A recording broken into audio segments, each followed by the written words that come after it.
नमस्कार, welcome to Dehradun study point. तो यहाँ पर दोस्तों एक बहुत अच्छा मौका है सभी यूकेपीएससी के स्टूडेंट के लिए जो उत्तराखंड पुलिस के स्टूडेंट्स हैं और लेखपाल पटवारी फॉरेस्ट गार्ड के स्टूडेंट हैं, ये समझने के लिए कि यूकेपीएससी उत्तराखंड के जीके के क्वेश्चन किस लेवल का पूछता है और यहाँ पर हिंदी के क्वेश्चन कैसे पूछता है। तो देखिए दोस्तों, यहाँ पे मैथ्स वगैरह के क्वेश्चन भी थे, वो हम यहाँ पे डिस्कस नहीं कर रहे हैं। यहाँ पे हम जो डिस्कस कर रहे हैं उत्तराखंड के और हिंदी के क्वेश्चन डिस्कस कर रहे हैं। इससे पहले जो 70 क्वेश्चन थे वो भी हमने डिस्कस किए थे और वहां पर डिटेल व्याख्या के साथ डिस्कस किए थे और उन 70 क्वेश्चन को इतनी व्याख्या वहां पे की थी कि 70 क्वेश्चन से कम आपको 250 फैक्ट दिए थे। तो अब यहां पर ज्यादा फैक्ट हम डिस्कस नहीं करेंगे क्योंकि काफी ऑलरेडी हो चुके हैं और हम यहां पे कोशिश करेंगे कि संडे को यहां पर इन दोनों जो वीडियो हैं, वैसे 3 वीडियो आ चुके हैं इस पार्ट की, इन्हें कंबाइन कर देंगे और उसके बाद अगर आप रिवीजन के तौर पर उसे देखना चाहोगे तो जरूर देखिएगा। तो शुरुआत करेंगे। देखिए, यूकेपीएससी के स्टूडेंट के लिए है, सभी पुलिस के स्टूडेंट के लिए है और यहां पर बता दें जो हमने क्रैश कोर्स चलाया है, अगर किसी को पीडीएफ वगैरह चाहिए है तो इसके बारे में इसे ध्यान से देख सकता है और पूरी जानकारी हमसे ले सकता है। तो देखिए दोस्तों, यहां पर ये बातें हैं। तो शुरुआत करते हैं क्वेश्चन नंबर 71 से। तो यहां पर है, गढ़वाल के पवार शासकों की प्रथम जो राजधानी थी वो किस स्थान पर बनी थी। तो यह प्रश्न है यूकेपीएससी का जो सीएफओ का पेपर था 2022 में पूछा गया था। तो इसका आंसर आप सभी देंगे ऑप्शन नंबर सी, यानी चांदपुरगढ़ में। तो गढ़वाल पवार शासकों की जो प्रथम राजधानी थी वो चांदपुर थी। तो option number C right answer. Question number 72 देखिए, 1857 की क्रांति में, अगर आपको क्लियर ना दिखा देता है तो एक बार आपके लिए जूम भी कर लूंगा कि 1857 की क्रांति का सर्वाधिक प्रभाव उत्तराखंड के किस शहर पर पड़ा था। अल्मोड़ा, देहरादून, हल्द्वानी, काशीपुर। तो क्वेश्चन नंबर 72 है और अच्छा क्वेश्चन तो उतना नहीं कहेंगे लेकिन फिर भी इसका आंसर देखना है और सर्वाधिक जो प्रभाव पड़ा था वो पड़ा था हल्द्वानी में। तो इसका भी right answer option number C है। और क्वेश्चन नंबर 73 है, देखिए, चमोली जनपद में रेणी गांव निम्न में से किस आंदोलन के लिए प्रसिद्ध था। तो यूकेपीएससी का पेपर है दोस्तों, अगर आपको सरल लग रहा है तो नीचे कमेंट बॉक्स में जरूर बताइएगा कि चमोली जनपद में जो रेणी गांव है निम्न में से किस आंदोलन के लिए प्रसिद्ध था। तो यह भी दोस्तों चिपको आंदोलन के लिए प्रसिद्ध था। और चिपको आंदोलन से भी थोड़ा इन फैक्ट को देख लीजिए कि 1974 में यहां पर चिपको आंदोलन होता है। 1977 में जो चिपको आंदोलन की जो महिलाएं थी उनके द्वारा इस संदर्भ में एक नारा दिया गया था कि क्या है इस जंगल के उपकार, मिट्टी, पानी और बयार, जिंदा रहने का अधिकार। और यहीं पर 1986 की बात करें तो गोरा देवी जी को, जो चिपको आंदोलन की प्रमुख नेता थी, प्रमुख महिलाएं थी, उन्हें वृक्ष मित्र पुरस्कार से सम्मानित किया गया था। क्वेश्चन नंबर 74, उत्तराखंड में वन्य जीव संरक्षण केंद्र की स्थापना की गई है। कालागढ़, रामनगर, ढिकाला, काला डुंगरी। तो कहां पर की गई है। तो यह की गई है कालागढ़ में, ऑप्शन नंबर ए।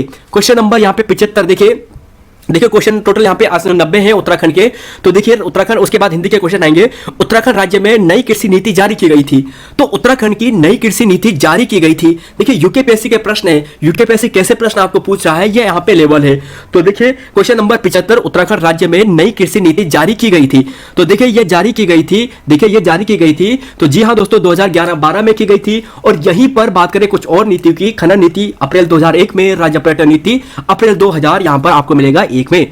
तो यहां पर आप देखोगे ध्यांति रेयांति का संबंध है। क्वेश्चन नंबर 76 है, ध्यांति और रेयांति का संबंध है थारू से, जौनसारी से, जाड़ से या फिर भोटिया से। तो ध्यांति रेयांति का संबंध किस जनजाति से है। तो यह आपको मिलेगा जौनसारी से। और ध्यांति की बात करें दोस्तों तो वो होता है अविवाहित स्त्री के लिए कहा जाता है और रेयांति का मतलब होता है जो विवाहित स्त्री है। बाकी यहाँ पे आप जौनसार के संबंध में देखोगे, नुनाई त्योहार यहाँ का प्रसिद्ध है, भिरोली त्योहार यहाँ पे प्रसिद्ध है और नुनाई त्योहार भेड़ पालकों से संबंधित है और भिरोली त्योहार की बात करें तो संतान कल्याण से संबंधित है। क्वेश्चन नंबर 77, ब्रिटिश शासन काल में उत्तराखंड में किस शहर में उत्तर प्रदेश की ग्रीष्मकालीन राजधानी थी। तो देखिए क्वेश्चन का लेवल देखिए कैसा था। और यह प्रश्न मैं आपको पूछूंगा कि उत्तर प्रदेश की राजधानी नैनीताल कब बनी। ये यूकेपीएससी का प्रश्न है। तो यूकेपीएससी एक लेवल थोड़ा आगे पूछता है, यूकेपीएससी एक लेवल पीछे पूछता है। तो देखिए यह राजधानी मिलेगी नैनीताल में, ऑप्शन नंबर सी बिल्कुल सही है। क्वेश्चन नंबर 78, देखिए उत्तराखंड के कुल भौगोलिक क्षेत्रफल में पर्वतीय भूभाग कितना है। तो आप सभी यहाँ पर बिल्कुल बहुत आसान आपको लग रहा होगा, जो यूकेपीएससी को जिन्होंने बार बार देखे हैं प्रश्नों को और उन्हें आप आंसर देंगे, वो सभी आंसर देंगे। Option number A 86.07। तो देखिए यहाँ पे यूकेपीएससी के प्रश्न है, उत्तराखंड में सर्वाधिक आवृत्ति किसकी है। भूस्खलन की है। उत्तराखंड में सर्वाधिक भूस्खलन होते हैं। और पर्वतीय की बात करें अगर यहाँ पे क्षेत्रफल आप देखोगे, देखिए पर्वतीय का क्षेत्रफल यहाँ पे देखोगे, मैदानी का क्षेत्रफल आप यहाँ पे देखोगे और किलोमीटर वर्ग स्क्वायर में आपको पूछा जाए तो यह आप देख लेना। क्वेश्चन नंबर 80 है, उत्तराखंड में किस पर्यावरणविद को गांधी शांति पुरस्कार प्रदान किया गया था। तो किसे किया गया था गांधी शांति जो पुरस्कार है, किसे प्रदान किया गया था। तो यहाँ पर सुंदरलाल बहुगुणा, चंडी प्रसाद भट्ट। तो देखिए दोस्तों, आप कंफ्यूज केवल 2 में ही हो सकते हैं, या तो चंडी प्रसाद भट्ट में या फिर सुंदरलाल बहुगुणा में। तो यह आपको मिलेगा option number A Chandi Prasad Bhatt. और यहां पर आप देखोगे दोस्तों दसोली ग्राम स्वराज संघ की स्थापना चंडी प्रसाद भट्ट जी के द्वारा रेमन मैग्सेसे 1982 में और 1986 में पद्मश्री, 2005 में पद्म भूषण और 2013 में यहां पे देखोगे गांधी शांति पुरस्कार। क्वेश्चन नंबर 81, 82, 83 और 84। देखिए ये क्वेश्चन थोड़ा अच्छा है, पूछा है यहाँ पे देखिए कि उत्तराखंड के निम्न जनपदों में से सर्वाधिक गरीबी प्रतिशतता किस जनपद में है। तो किस जनपद में सर्वाधिक गरीब प्रतिशतता है? देखिए अल्मोड़ा, चंपावत, यहाँ पे ऑप्शन है आपके पास चमोली या टिहरी गढ़वाल। तो कौन सा इसका सही होगा? तो देखिए इसका आंसर मिलेगा ऑप्शन नंबर बी यानी चंपावत। तो जी हाँ, चंपावत सबसे गरीब है ऑप्शन के अनुसार और ये सही है। धौलीगंगा विद्युत परियोजना किस नदी पर है? तो देखिए धौलीगंगा विद्युत परियोजना धौली नदी पर होगी, किस जनपद में है? तो यह आपको मिलेगा ऑप्शन बी पिथौरागढ़ में मिलेगा और इसी नदी पर यहां पे आपको मिलेगा सेला उर्थिंग परियोजना। क्वेश्चन नंबर 83, उत्तराखंड सरकार को हाल ही के वर्षों में निम्न में से किस कर के लिए सर्वाधिक राजस्व प्राप्त हो रखा है? तो सर्वाधिक राजस्व प्राप्त कहां से हो रखा है? तो देखिए SGST से, आबकारी शुल्क से, स्टैंप ड्यूटी से या फिर भू राजस्व से। तो कहां से सर्वाधिक राजस्व उत्तराखंड को प्राप्त हुआ है? तो देखिए दोस्तों यूकेपीएससी का एक पैटर्न है और आपको यहां पर ऐसा पढ़ना है। उत्तराखंड आपने काफी पढ़ लिए होंगे, अच्छे से पढ़ लिए होंगे, हमने अजय रावत बुक कंप्लीट करवाई है, उसे आप जरूर देखिएगा, जो डीप लेवल के प्रश्न आप देखने को मिलेंगे। इसके अलावा यहां पे देखिए जो बजट वाले प्रश्न होते हैं 2021-22 या 22-23 का जो बजट है अभी जो आया था कुछ समय पहले, उसे आप जरूर देखना। 1-2 क्वेश्चन आयोग वहां से जरूर टपकेगा, यानी वहां से आयोग जरूर पूछेगा और उत्तराखंड का तो याद करना ही है। इसके अलावा जो भारत का बजट है वो भी जरूर याद करना है। क्वेश्चन नंबर 83, उत्तराखंड सरकार को हाल ही में सर्वाधिक राजस्व प्राप्त हुआ है। तो जी हाँ, ये SGST से प्राप्त हुआ है, स्टेट जो GST होता है गुड सर्विस टैक्स, वहां से प्राप्त हुआ है। क्वेश्चन नंबर 84, कौन सी जनजाति अपने निवास क्षेत्र से सुमेलित नहीं है? तो कौन सी जनजाति अपने निवास क्षेत्र से सुमेलित नहीं है? राजी, भोटिया, जौनसारी, थारू। तो देखिए राजी पिथौरागढ़ में, भोटिया चमोली में, जौनसारी देहरादून में, थारू रुद्रप्रयाग में और यहीं पर गलत हो गया है थारू रुद्रप्रयाग में, क्योंकि ये आपको मिलेगी उधम सिंह नगर में। क्वेश्चन नंबर 85, 86, 87 उत्तराखंड के टोटल 90 क्वेश्चन यहाँ पे आप देखोगे, यानी 30 क्वेश्चन थे उत्तराखंड के। और यहीं पर बात करें इसके बाद हिंदी के क्वेश्चन शुरू होंगे। हिंदी के अतिरिक्त उत्तराखंड राज्य की द्वितीय राजभाषा कौन सी है? तो कौन सी है और आप ये बताइए कि कब घोषित की गई है? आपके लिए एक स्टेप थोड़ा आगे है, आप इसका आंसर दीजिए। आप संस्कृत सभी आंसर देंगे, लेकिन आप यह बताइए कि राजभाषा कब घोषित की गई थी संस्कृत को। तो एक फैक्ट आपके लिए है और इसका आंसर आप दीजिए जरा, कहां इसका आंसर होगा दोस्तों? तो जी हाँ, आप 2010 देंगे तो ऐसा ही होगा। क्वेश्चन नंबर 86, हिमनदों में अलकनंदा नदी का उद्गम स्रोत है। तो यह सरल है, सतोपंथ में आपको मिलेगा। 87, कौन सा महोत्सव विश्व धरोहर में शामिल किया गया है? तो विश्व धरोहर में उत्तराखंड का एक ही यहाँ पे महोत्सव है और उस महोत्सव का नाम आपको मिलेगा रामायण महोत्सव। इसके अलावा दोस्तों जो यहाँ पे कुंभ मेला है उसे भी शामिल किया गया था, आपको ध्यान होगा, और यूकेपीएससी ऐसा प्रश्न पूछ चुका है। तो रामायण महोत्सव इसका सही है, कुशल सिंह भंडारी द्वारा यहाँ पे घोषित किया गया था। कुशल सिंह भंडारी द्वारा प्रसिद्धि दिलाई गई थी और 2 अक्टूबर 2009 को इसे घोषित किया गया था। 88 और 90 कौन सा दर्रा पिथौरागढ़ से तिब्बत को जोड़ता है? यूकेपीएससी दर्रे से संबंधित एक प्रश्न जरूर पूछता है। तो हमने जो मैप वाली क्लास दी है दर्रे वाली, उसे जरूर देखिएगा वीडियो के। यहाँ पे आपको अगर ज्योग्राफी वाले पार्ट में जाओगे प्लेलिस्ट में, वहां पे आपको मिल जाएगा कौन सा दर्रा पिथौरागढ़ से तिब्बत को जोड़ता है। तो कौन सा है? तो जी हाँ दोस्तों, थांगला की बात करें तो उत्तर काशी और किसके बीच में है? उत्तर काशी और तिब्बत के बीच में है। तो लिपुलेख यहाँ पर बिल्कुल सही आंसर है। क्वेश्चन नंबर 89, वीर चंद्र सिंह गढ़वाली योजना किस क्षेत्र से संबंधित है? वीर चंद्र सिंह गढ़वाली जो योजना है वो किस क्षेत्र से संबंधित है, किस क्षेत्र में प्रारंभ की गई है? तो यह की गई है पर्यटन से। और कब की गई है जरा बताइए, इसका आंसर कब की गई है? तो देखिए दोस्तों, कब की बात करें तो यह आपको मिलेगा 1 जून 2002 को, 1 जून 2002 को की गई है। क्वेश्चन नंबर 90, गोरखों ने कुमाऊं अल्मोड़ा पर किस वर्ष विजय प्राप्त की थी? तो यूकेपीएससी का लेवल है दोस्तों उत्तराखंड का ये, यहां पर आपको मिलेगा इसका right answer option number B 1790। तो जी हाँ दोस्तों, यहां पे 1790 है। और एक फैक्ट मैं आपको बताता हूं, देखिए यहां पर यूकेपीएससी ने आपको ऐसे प्रश्न पूछे हैं, इसका मतलब दोस्तों ये बिल्कुल नहीं है आगे यूकेपीएससी आपको ऐसे ही प्रश्न पूछेगा, लेवल नहीं बढ़ाएगा। लेवल यूकेपीएससी जरूर बढ़ा सकता है। इसका रीजन ये है कि अभी तक यूकेपीएससी क्या करता था कि उसके 2 पेपर होते थे, एक तो प्री हो गया, एक मेंस होता था, है ना। तो ये प्री वाला था, यानी दूसरा एग्जाम होना बाकी होता था। तो आधे से ज्यादा जो स्टूडेंट्स होते थे वो आराम से यहाँ पर जो सेकंड पेपर है, जो मेंस वाला पेपर है, वहां पहुंच सकते थे। लेकिन अब केवल एक एग्जाम होगा जो आने वाले हैं फॉरेस्ट गार्ड का, पुलिस का, पटवारी का, तो इसलिए वहां पर लेवल थोड़ा जरूर बढ़ाएगा। तो अजय रावत जरूर पढ़िएगा, बहुत इंपॉर्टेंट है। क्वेश्चन नंबर 131, अब देखिए यहां पर दोस्तों हिंदी के क्वेश्चन है और यहां पे थोड़ा मैथ से संबंधित क्वेश्चन थे, वो हमने यहां पे नहीं रखे हैं।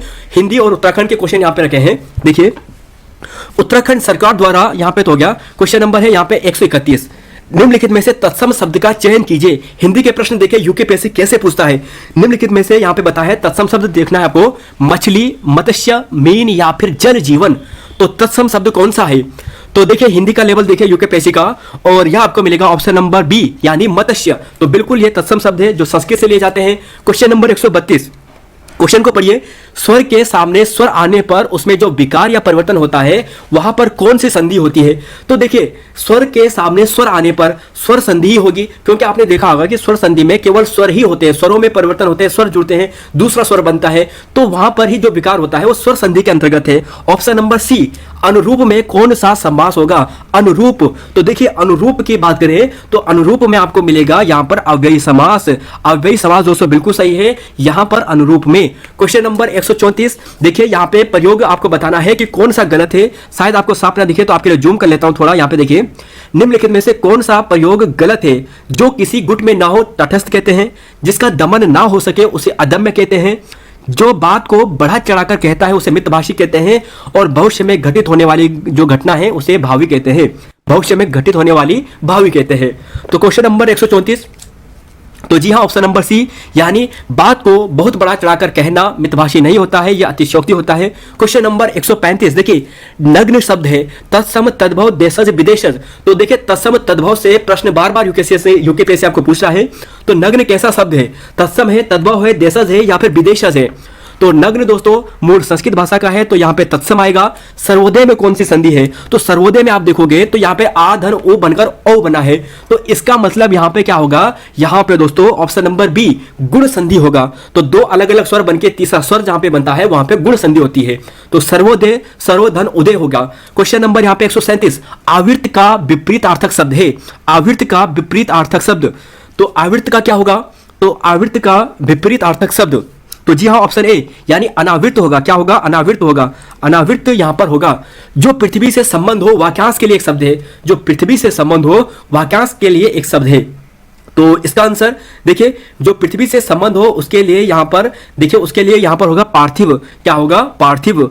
अगला क्वेश्चन है 139, उद्देश्य में कौन सा उपसर्ग है? उद्देश्य में देखिए दोस्तों उद्देश्य की अगर बात करें तो ये होता है उत्धन देश्य। उत्धन देश्य, तो उत यहाँ पे क्या आता है? उपसर्ग आता है। ऑप्शन नंबर ए यहाँ पर सही है। तो उद्देश्य में उत उपसर्ग आता है। क्वेश्चन नंबर 140, शुद्ध वर्तनी का यहाँ पे चयन करना है। आंसू, अधीन, आकांक्षा या फिर उपरोक्त। तो जरा यहाँ पे आप सभी के बारे में लिखिए कि इन्हें शुद्ध कैसे लिखते हैं। तो देखिए आंसू की बात करें तो ऐसा नहीं लिखा जाता है, बड़ी ऊ की मात्रा आती है और यहाँ पे ये वाली आती है आंसू।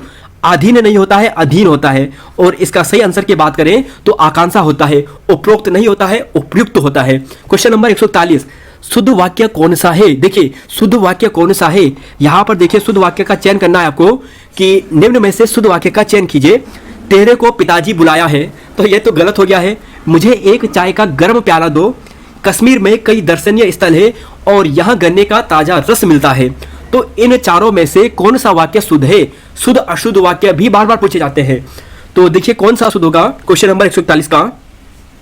तो जी हाँ दोस्तों अगर यहां पर बात करें तो ये मिलेगा ऑप्शन नंबर डी, यानी ऑप्शन नंबर डी यहां पर गन्ने का ताजा रस मिलता है।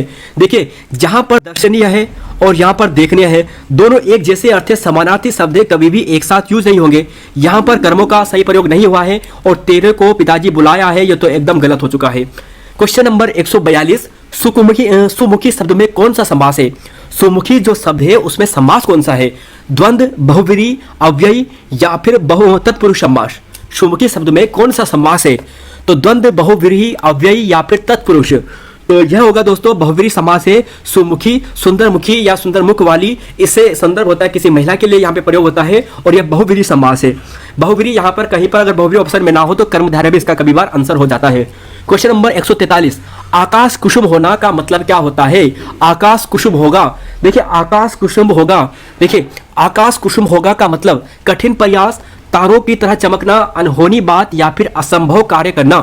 क्वेश्चन नंबर 143, तो देखिए इसका आंसर मिलेगा ऑप्शन नंबर ए, असंभव कार्य करना। आकाश कुसुम होना, तो आकाश कुसुम का मतलब होता है असंभव कार्य करना जो पॉसिबल ही ना हो। आकाश कुसुम होना जो कार्य पॉसिबल ही ना हो उसे कहते हैं। नेकी कर दरिया में डाल, इसका अर्थ क्या होता है? तो इसका अर्थ क्या होता है? जी हाँ दोस्तों, इसका अर्थ यहाँ पे ये होगा कि आप अच्छे काम करते जाओ और उसका प्रचार प्रसार नहीं करो। अच्छे कार्य का अच्छा परिणाम नहीं होता है तो गलत होगा। ऑप्शन नंबर बी ही इसका सही होगा। जंगम शब्द का पर्यायवाची, जंगम शब्द का विपर्याय है, तो जंगम का विपर्याय क्या होगा? तो देखिए दोस्तों, जंगम का विपर्याय आपको पूछा है तो क्या होगा बताइए। तो देखिए जंगम का विपर्याय आपको क्या मिलेगा? तो ये मिलेगा आपको ऑप्शन नंबर डी। जी हाँ दोस्तों, स्थावर आपको मिलेगा और जो युगों से हो रहा है उसे सनातन कहेंगे। अगला क्वेश्चन है 47, 48, 49 और 50। ये लास्ट क्वेश्चन यहाँ पे देखिए हिंदी के। तो 20 क्वेश्चन के आसपास यहाँ पे हिंदी के थे, 20-30 के आसपास उत्तराखंड के थे।